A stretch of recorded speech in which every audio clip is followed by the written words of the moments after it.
Some of you, you are taking too much time trying to convince people to love you that do not matter. Some of you are taking way too much time tolerating and trying to get people engaged that don't matter, that don't care, that are never ever gonna help you get into your destiny. I felt like saying to you this week, if somebody can walk away from your life, let them walk away. You shouldn't have to convince anybody to love you.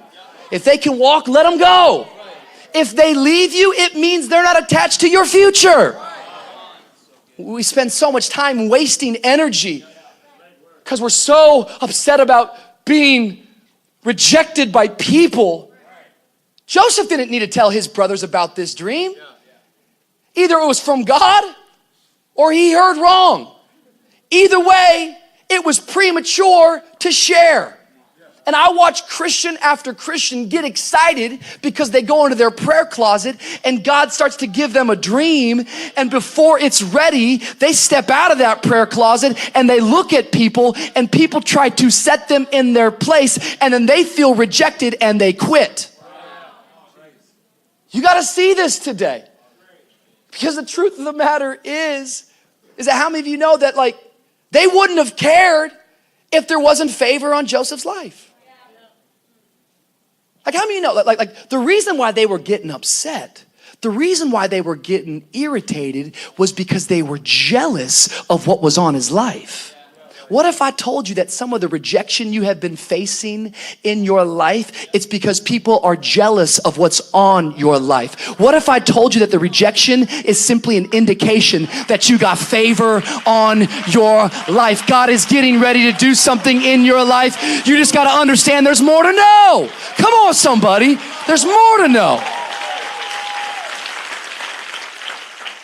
There is more to know.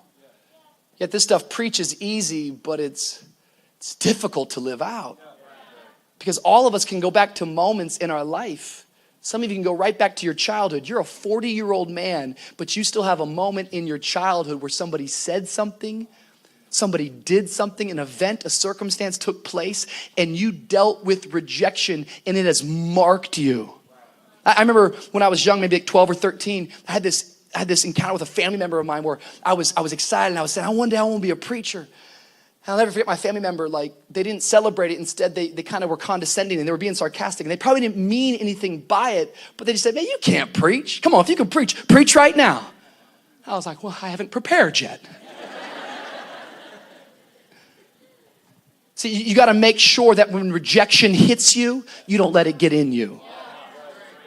Because there's no escaping rejection. There's no escaping hearing the word no. If you're going to actually live your life to do something bigger than yourself, you should get used to hearing no, but you shouldn't let no stop you. It can hit you, but don't let it get in you. I remember an old parable that a preacher used to share. It's about two brothers who grew up in a home and their dad was an alcoholic and he was abusive.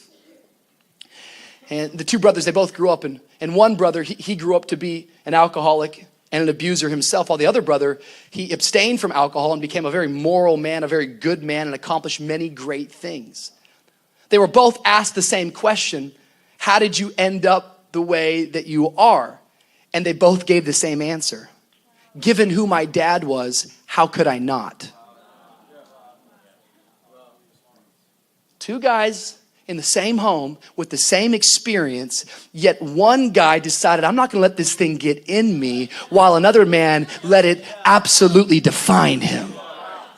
I don't know what's gonna happen to you in life, and you can't dictate that and you can't control that. All you get to control is how you respond to what happens to you in life.